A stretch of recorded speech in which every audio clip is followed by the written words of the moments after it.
የብዙ ቅዱሳን ሀገር፣ የታሪክ ማህደርና የመንፈሳዊ ተጋድሎ ምድር ናት። ከእነዚህም መካከል የሰላም መገኛ፣ የቅዱሳን ማረፊያና የብዙዎች ናፍቆት የሆነው የዝቋላ አቡነ ገብረ መንፈስ ቅዱስ ገዳም ቀዳሚውን ስፍራ ይይዛል። ዛሬ በዚህ ቪዲዮ አብዛኛው ሰው የማያውቃቸውን 18 አስደናቂና ስውር ሀቆችን እናያለን። እስከ መጨረሻው አብራችሁን ቆዩ። ጻድቁ አባታችን አቡነ ገብረ መንፈስ ቅዱስ ለ500 ዓመታት በጾምና በጸሎት የኖሩባት፣ በቃል ኪዳናቸውም ኢትዮጵያን የታደጉባት ቅዱስ ስፍራ ዛሬ በዚህ ልዩ ዝግጅት ስውር ሀቆችን በዝርዝር እንመለከታለን። ይህ ታሪክ ለሁሉም እንዲደርስ ላይክ ያድርጉ። ለወዳጅ ዘመድ ሼር በማድረግ የበረከቱ ተሳታፊ ይሁኑ።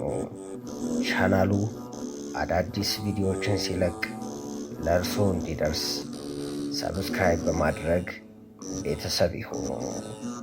ወደ ስውር ሀቃችን እናልፋለን። አንደኛው ስውር ሀቅ የእሳተ ገሞራ ወደ ጸበልነት መቀየር። ዝቋላ በጥንት ዘመን የሚንቀለቀል እሳተ ገሞራ ነበር። ጻድቁ አባታችን ወደ ስፍራው በመጡ ጊዜ ይህ ቦታ የቅዱሳን መገኛ ይሆናል ብለው ሲያማትቡበት የሚነደው እሳት ወደ ቀዝቃዛና ፈዋሽ ጸበል ባሕረ ኤረር ተቀየረ። ሁለተኛው ስውር ሀቅ የባሕሩ ወይም የጸበሉ ቀለም መቀያየር። በተራራው አናት ላይ ያለው ባሕር አልፎ አልፎ ቀለሙን ይቀይራል።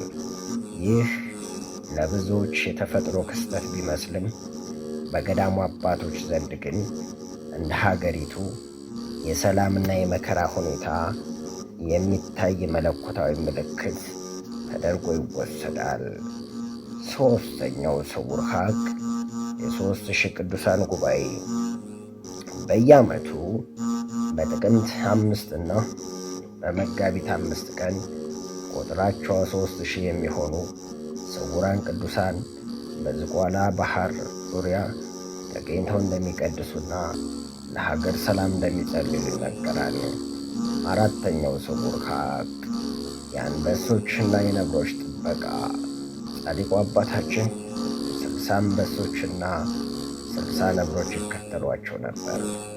ዛሬም በገዳሙ ዙሪያ የሚገኙ አራዊት የገዳሙን ቅጽር እንደሚጠብቁና በረከታቸውን ለሚፈልጉ ምዕመናን እንደማይነኩ ይታመናል።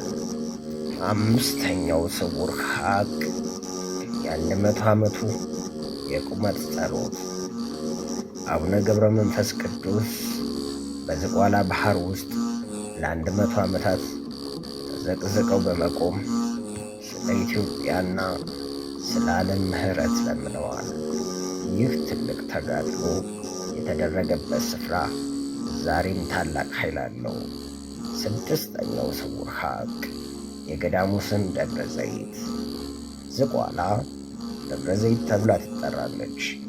ይህም ጌታችን በደብረ ዘይት ያስተማረውን ምስጢረ ምጽአትና መንፈሳዊ ትምህርት በዝቋላ ለጻድቁ በመግለጡ የወጣ ስም ነው። ሰባተኛው ስውር ሀቅ የቂርቆስና የገብርኄር ፈለግ።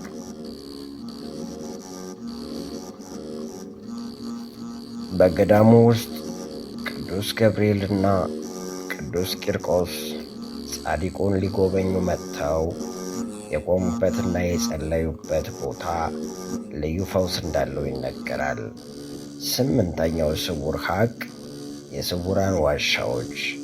ተራራው በውስጡ እጅግ ብዙ ዋሻዎች አሉት። እነዚህ ዋሻዎች ዛሬም ድረስ ስውራን አባቶች የሚጸልዩባቸውና ለሰው ዓይን የማይታዩ በሮች እንዳሏቸው ይነገራል። ዘጠነኛው ስውር ሀቅ ሳይበሉና ሳይጠጣ የመኖር ምስጢር። ጻድቁ አባታችን በዚህ ተራራ ላይ 500 ዓመታት ሲኖሩ ምግባቸው ጤዛ እንጂ እህል አልነበረም። ይህ ቦታ ሰውነትን ከመንፈስ ጋር የሚያዋህድ ረቂቅ ኃይል እንዳለው ማሳያ ነው።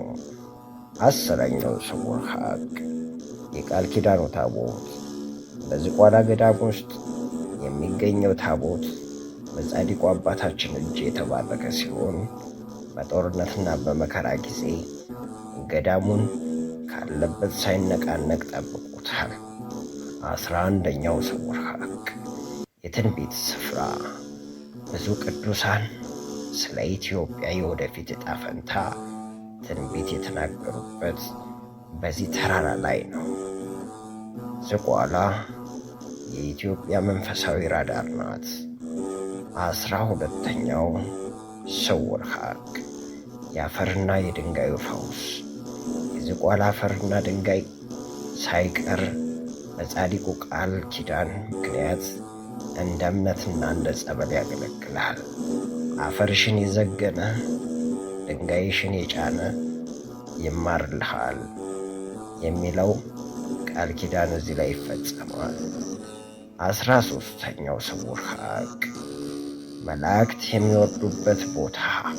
በሌሊት በገዳሙ አካባቢ የሚታዩ ደማቅ ብርሃናት የመላእክት መውረድና መውጣትን የሚያሳዩ ስውር ምልክቶች እንደሆኑ አባቶች ይመሰክራሉ። 14ኛው ስውር ሀቅ የባህሩ ጥልቀት አልባነት። እስካሁን ድረስ ሳይንሳዊ መሳሪያዎች የዝቋላን ባህር ጥልቀት መለካት አልቻሉም። ይህ ባህር ከታች ለሌሎች የኢትዮጵያ አውታረ ባህራትና የተያያዘ እንደሆነ ይታመናል። 15ኛው ስውር ሀቅ የቅዱሳን ልብስ አልባነት ምስጢር። ጻድቁ አባታችን ሰውነታቸው በፀጉር የተሸፈነ መሆኑ ከአዳም ውድቀት በፊት የነበረውን የብርሃን ልብስና የተፈጥሮ ቅዱስና ማሳያ ነው። 16ኛው ስውር ሀቅ የዲያብሎስ ድል መምቻ። ሰይጣን በዚህ ተራራ ላይ ጻድቁን ለመፈተን ሞክሮ ነበር። ነገር ግን በጻድቁ ጸሎት ተሸንፎ ከገዳሙ ርቆ እንዲሄድ መደረጉ ለተጋዳዮች ትልቅ ትምህርት ነው። 17ኛው ስውር ሀቅ የዓለም ሰላም ቁልፍ። በዝቋላ የሚደረግ ጸሎት ለዓለም ሰላም ትልቅ አስተዋጽኦ አለው።